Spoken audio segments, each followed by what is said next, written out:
Well, if you would, take your Bibles and turn to Acts chapter 27. And I'm going to do something a little bit different this morning, and with our time and everything else.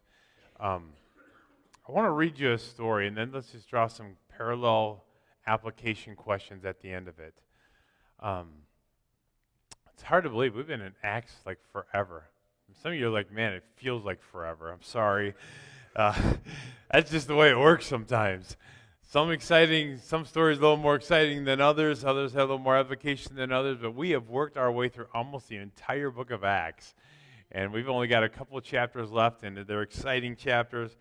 But, you know, you hear some of the stories about the Apostle Paul, and this is where it gets real, where it's like, okay, we're reading it. We're getting to some of the stories that we've known about, we've heard about, and now we're there in Acts chapter 27. So I want to and remember, as we said a couple weeks ago, Paul is still, even though he's in bonds, he doesn't have freedom, but he has found favor with those who are in charge of him. And even though he is still in bonds, people are able to come into him. He's able to go out to some of them. Of course, he's got security with him everywhere he's going and so forth, but he never let anything bother him. I don't know about you, but I am getting soft in my old age. Anybody else care to admit it? Some of you that aren't admitting it, you need to be admitting it because I know stories about you. You know, it seems like the older we're getting soft, right? I mean, I like my creature comforts. I mean, I don't know about you, but lately I have been freezing. My daughter said, I've never seen Dad with a cold day in his life. Man, I'm like laying in bed. I kid you not. I got socks pulled up over my sweatpants. I got a T-shirt on, a long-sleeve T-shirt, and a hoodie, and I'm wrapped up in blankets. And my wife is like, man, you're killing me. I don't know. It's just crazy. I've never seen a cold day in my life. I mean, I'm that guy that's out winter all winter long with shorts and T-shirts, letting the dogs out and not worried about it. I've gotten soft. I like my creature comforts. I like my food. I like everything. I mean, I like everything that I like, right? Because that's creature comforts. And all of a sudden, here's Paul. He's had everything taken away from him. I mean, the guy does not have the freedom, but he's bound and determined, even though through many, many people, don't go to Jerusalem. And he's like, I'm going. There's nothing you can say to deter me. God has a reason. He has a plan. He's got a purpose, and we're going to Jerusalem. And even in the process, he encounters more and more struggle, and he doesn't allow any of it to stop him. And I asked myself that question, what does it really take to deter me? What does it really take for me to say, I give up? That's too hard. The people aren't listening. They don't want to do this. They don't want to do that. They're not supporting this. They're not supporting that. And in our minds, we begin to justify the quit. Anybody else been there? We begin to justify why I should just stop everything. People don't appreciate it anyway. They don't really care. Or if they do, they don't really show it. And I don't know about you, but I'm reminded that God always has a reason. God always has a purpose. And he has something going on in the background that sometimes I don't pay attention to. Or may not even know what's going on. And yet Paul is adding one more little story to his collection of stories of how God is showing himself strong. And I think that's what we need to remember. And I think as I came into Acts chapter 27, this question came to my mind. Have you ever met that person who doesn't pay attention to another's wisdom? You ever met that person? I mean, there would be someone up here speaking wisdom, somebody who's sharing truth, somebody who's giving you practical advice, and that person is just like, nah, I understand what you're saying, but I'm going to do it my way. I mean, I'm just telling you, I've had them in my office for years. Hey, Pastor, I got this situation. What do you think I ought to do? Well, let me ask you some questions. And we start to ask questions. So what do you think you ought to do? I think you're on the right path. I think that's a good idea. And they walk out and they do the exact opposite of what they say they were going to do and the exact opposite of what you encourage them to do. Because they know better. They have a better idea, a different plan. And theirs is better until it's not. And I've seen it so many times over the years. You sit with them in your office, you explain to them, if you continue down this path, this is going to be the result. If you continue to make choices like this is what's going to happen. And nothing. In fact, sometimes even the opposite. Nonetheless, they go on and do the opposite of what they're encouraged to do. And all of a sudden now they're in a crisis where there's a storm in their life. They didn't listen to advice. They didn't listen to sound judgment. They refused the wisdom or even the experience of somebody else who's been there or done that, been through it. And there's a storm that they're facing. And I think this is what we see happening in Acts chapter 27. So if you kind of just oblige me for a few moments this morning, I'm not going to go real late. Lots going on yet today. Acts chapter 27. So it says, and when it was decided that we should sail to Italy, they delivered Paul and some other prisoners to one named Julius, a centurion of the Augustine regiment. So entering a ship of Adramyttium, we put to sea, meaning to sail along the coast of Asia. Aristarchus, the Macedonian of Thessalonica, was with us. How would you like to be naming your kids all these names? I'm sure I butchered them, and, well, yeah. So, and the next day we landed at Sidon, and Julius treated Paul kindly and gave him liberty to go to his friends and receive care. So that's what I said. Even though Paul was in bonds, he found so much liberty. And he was allowed to go get care. He was allowed to have people come to him. Verse 4, it says, when we put to sea Cyprus because we sailed under the shelter of Cyprus because the winds were contrary. So already you get the idea. They're out in the ship. They're out in the boat. They're out on the water. And it's not really calm and like glass on the water, is it? The wind is starting to pick up. The water's starting to rock a little bit, rock the boat a little bit. And then it says we came to Myra, a city of Lycia. There the centurion found Alexandrian ships sailing to Italy and put us on board that. So they're going from this ship, and now they found another ship going towards Italy, and they're working their way back. It says, when we had sailed slowly many days and arrived with difficulty off Cnidus, the wind not permitting us to proceed, we sailed under the shelter of Crete off Salmon. Passing it with difficulty, we came to a place called Fair Havens near the city of Lasea. Now think about this. I mean, they're experiencing some tempestuous waters. It's not calm. I don't know. Someone asked me the other day, have you ever been on a cruise? I was like, nope. I'd love to. They said, oh, you couldn't deal with that. I can't imagine being on one of these little boats. I was on a little boat when I was in Israel, out on the Sea of Galilee, and you think to yourself, these little boats, they're not like an ocean liner. They're not. You can see how they could be pushed up and down and rocked all around and everything else. Don't know that I really want to be on one of these little ones with all that going on. So here's what happens. Paul is kind of giving them some advice. Even though he's the prisoner, Paul's got years of experience. He knows what he's talking about. And yet they're choosing to ignore the advice and the leadership that he's given them. Verse 9 says, now when much time had been spent and sailing was now dangerous because of the fast was already over, Paul advised them, saying, men, I perceive that this voyage will end with disaster and much loss, not only of the cargo and the ship, but also our lives. So, just a thought. Paul has not been wrong too many times in his life up to this point. Pretty much every time God spoke to Paul and Paul did what God told him to do, he pretty much was on key, right? He did what God told him to do. And as he's got this notion that as he goes out, this isn't going to end well, I think maybe we should pay attention. Even if he was wrong, is there any problem with just pausing for a minute?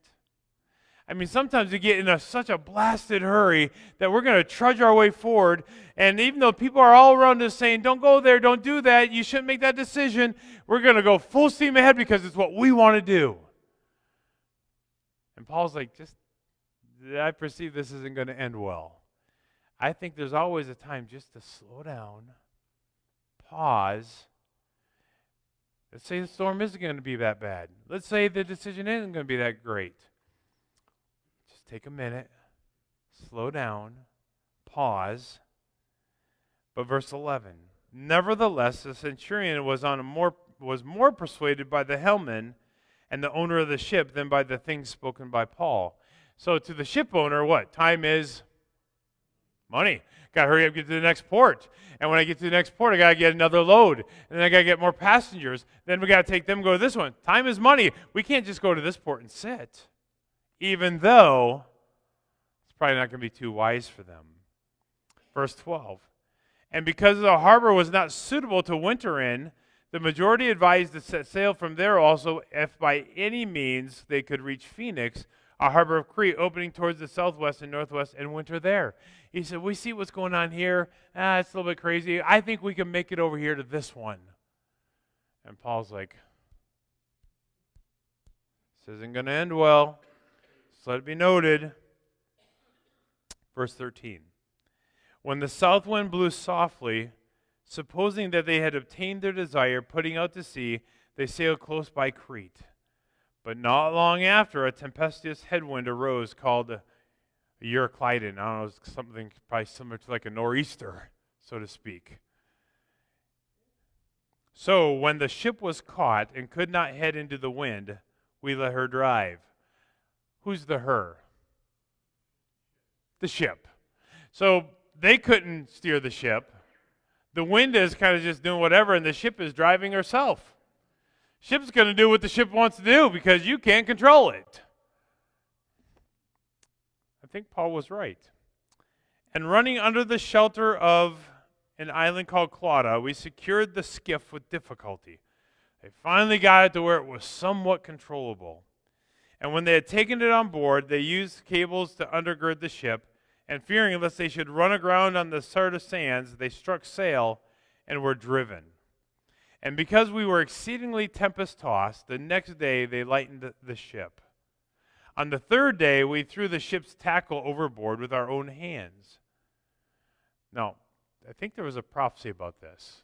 It's not going to be good for the cargo, and it's not going to be good for our lives.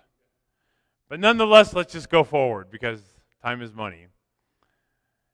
Verse 20. Now when neither sun nor stars appeared for many days, and no small tempest beat on us, all hope that we would be saved was finally given up. Now, get the picture here. What do you think it means that they saw no sun or stars for several days?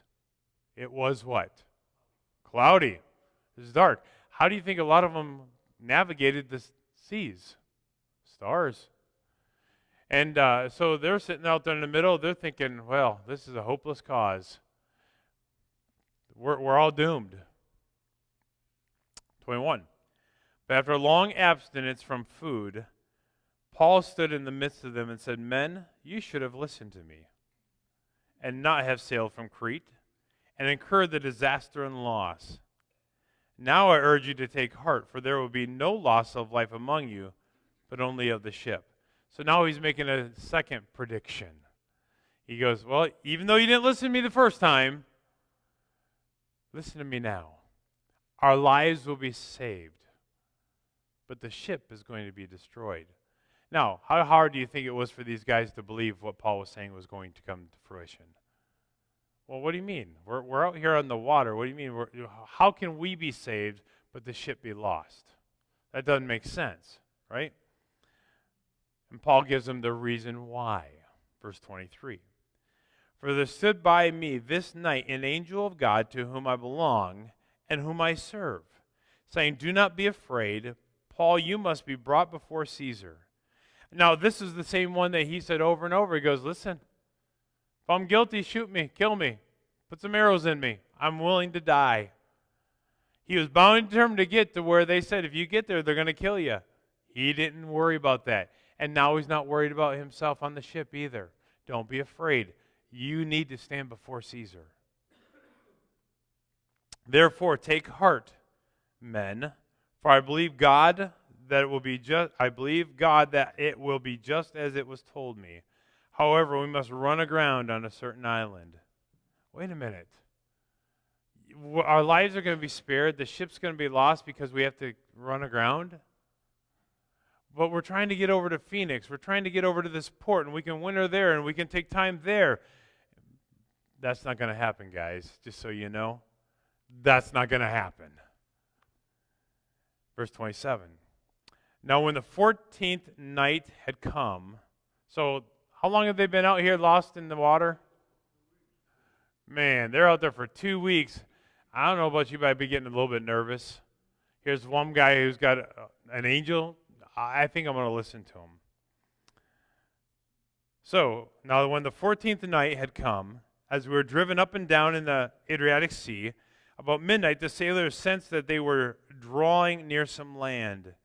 And they took soundings and found it to be 20 fathoms. And when they had gone a little farther, they took soundings again and found it to be 15 fathoms. Then, fearing lest we should run aground on the rocks, they dropped 4 anchors from the stern and prayed for day to come. What did Paul tell them was going to happen? They're going to run aground. And they're trying to check the depth of the water to make sure they don't run aground. Paul's like, they won't listen. We have to run aground. Just trust me on this. Angel told me we're going to do it. How often do we know what's going to happen, and we still don't believe what was told us is going to happen is going to happen? We got to somehow figure this out. We're going to do it our way. Anybody relate? Going to do it my way because I know better. I got a better plan. So they dropped the anchors. And verse 30, and as the sailors were seeking to escape from the ship, let me go back.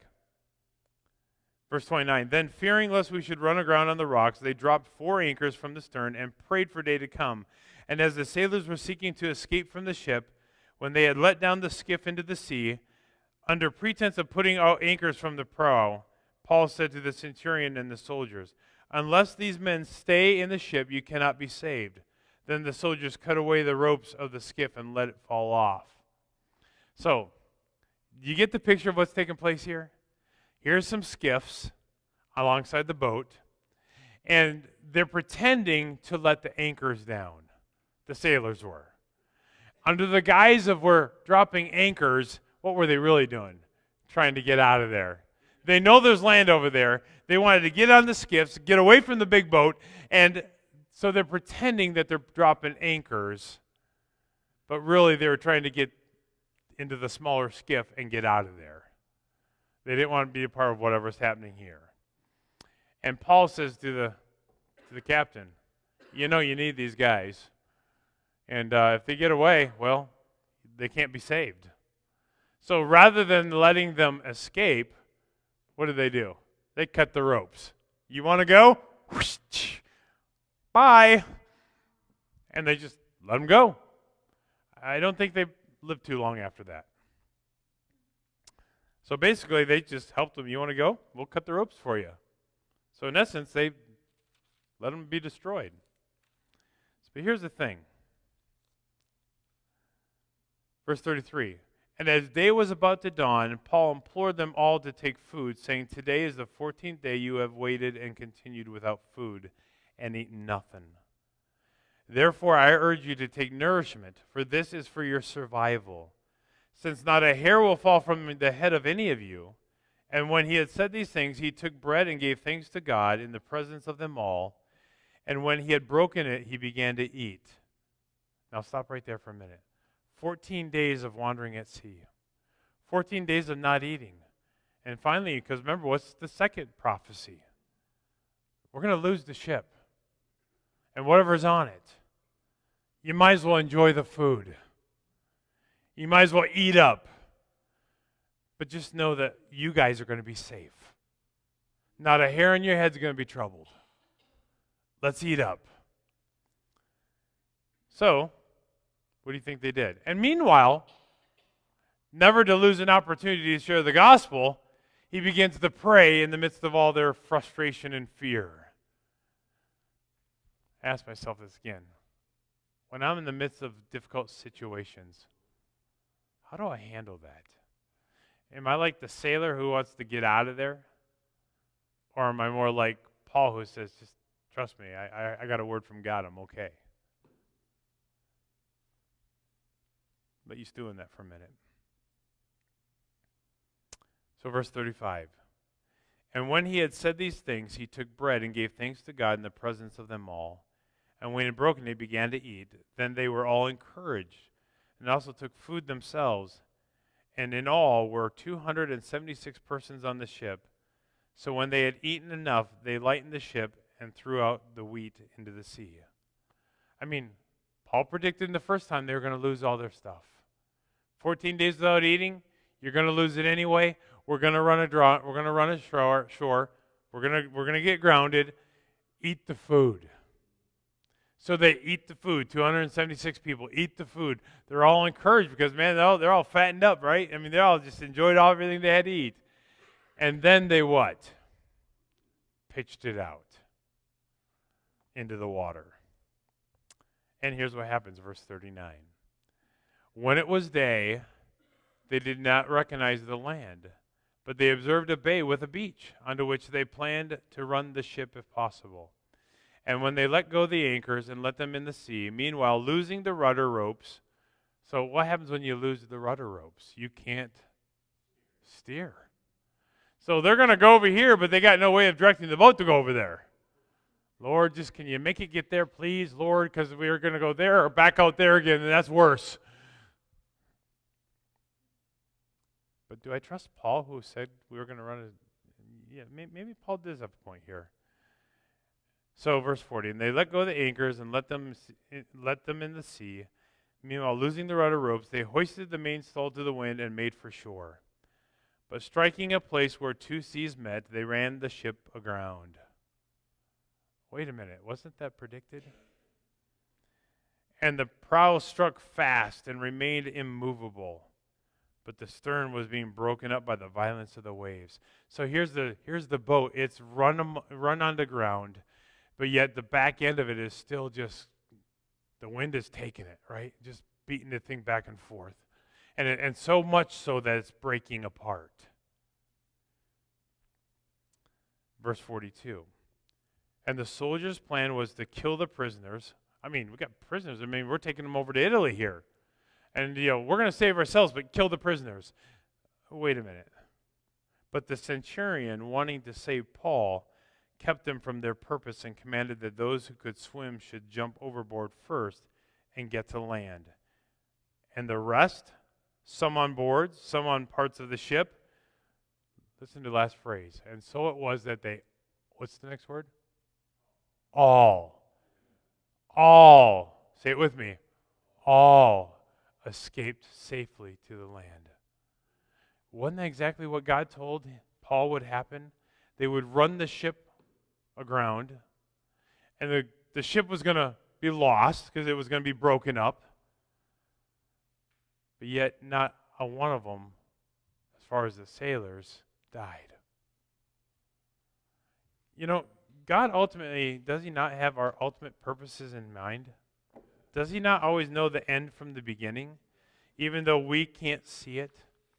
So, this is how I want to close this morning. I just have some questions. As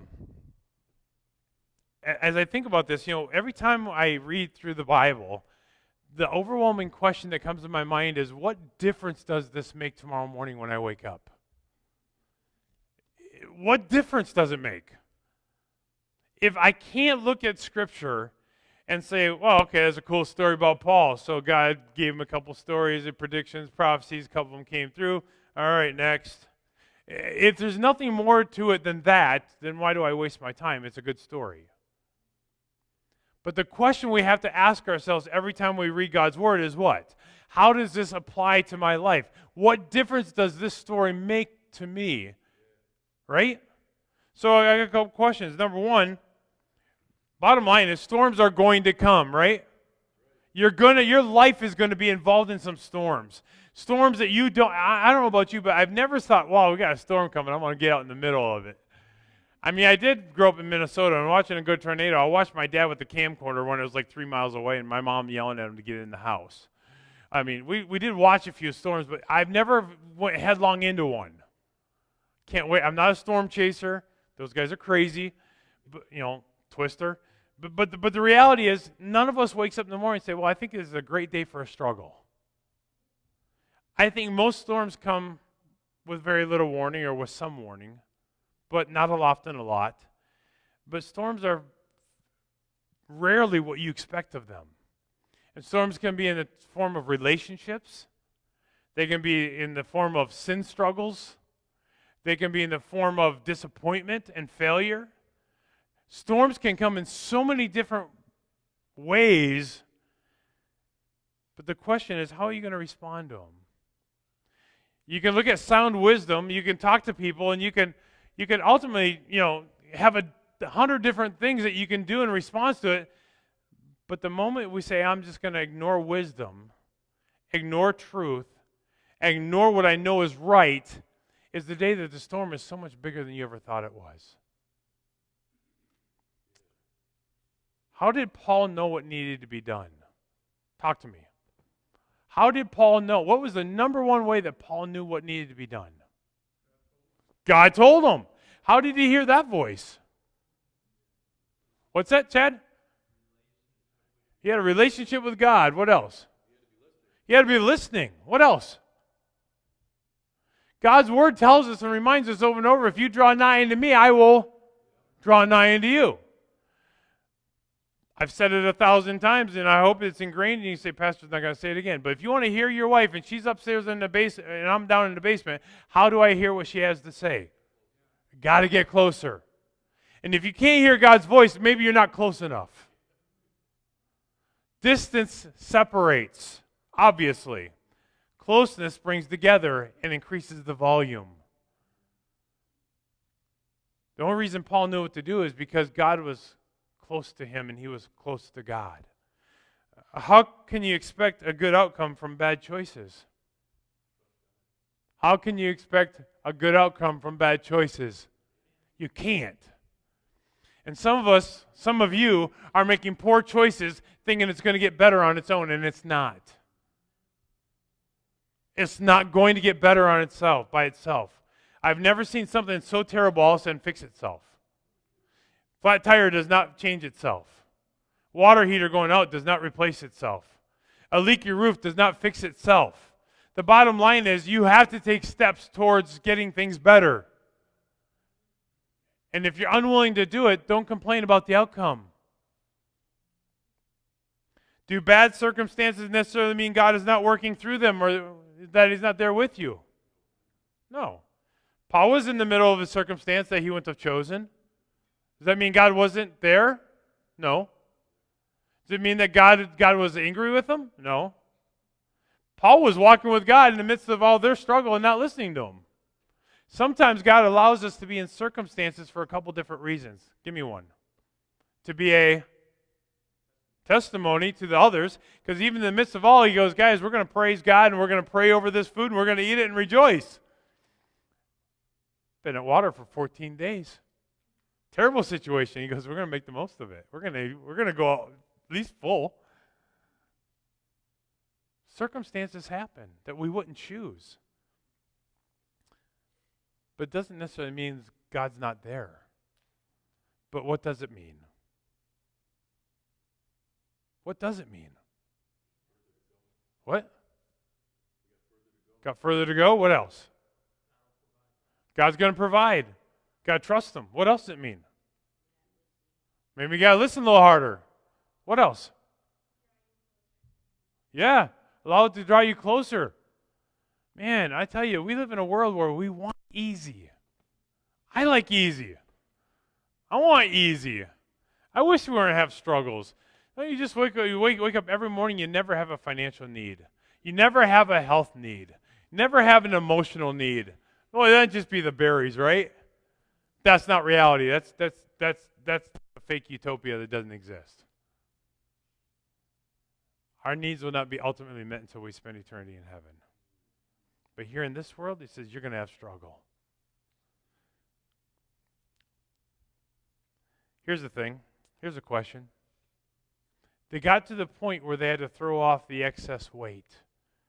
You notice what happened when they threw off the excess weight? The boat lifted. And then the boat could go forward, and what Paul predicted would happen because the angel happened. But what if they would have said, you know what? Paul, I know that you got your thoughts. I know you said an angel visited you. I know you think you know what's going to happen, but we're staying right here. Okay. But in order for that boat to go forward and for God, what God said would happen to happen, They had to throw out the excess baggage. Some of you need to get rid of some baggage in order for God to work. Get rid of the baggage.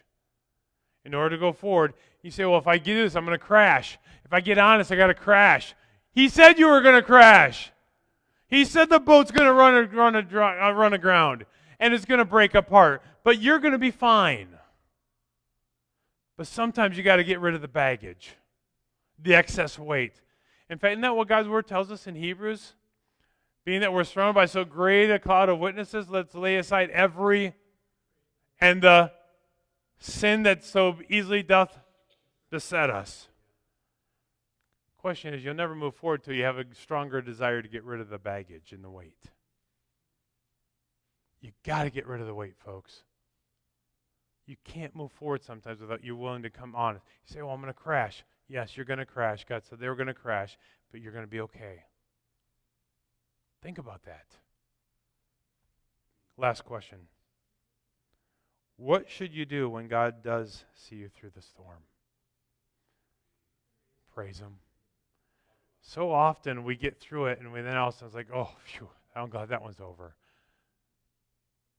Rather than using it as a tool to tell everyone how great God is. And rather than using it as an opportunity to be reminded that God is faithful. I don't know about you, but that's a powerful story. I have to be honest with you. The first time I read through it, I was like, eh. And then dumb me. I say this all the time. I wish I could just practice it all the time. I'll read through my next text for next Sunday morning, earlier in the week.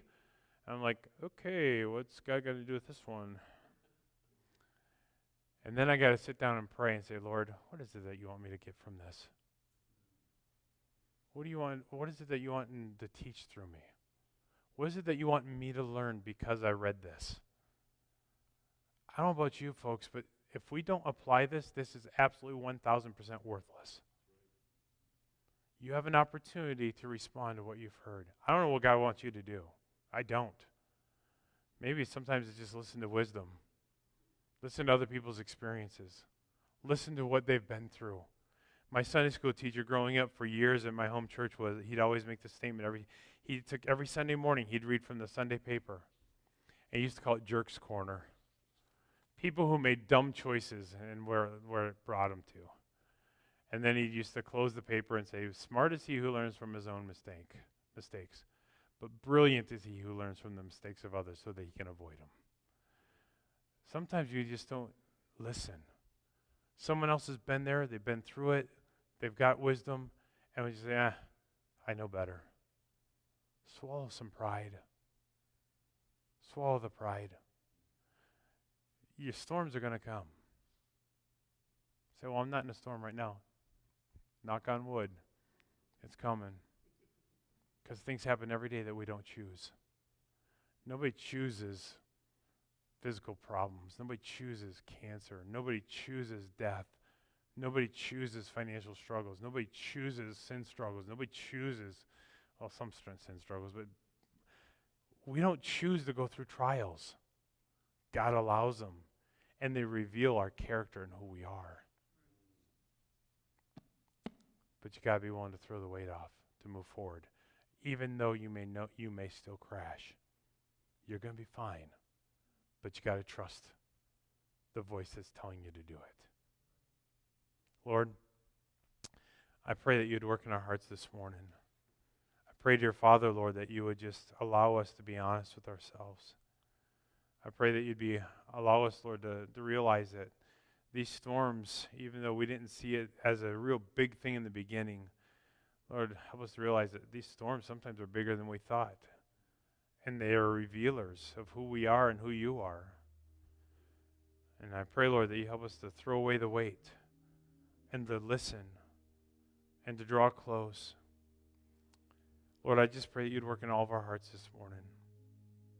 I pray you'd help us, Lord.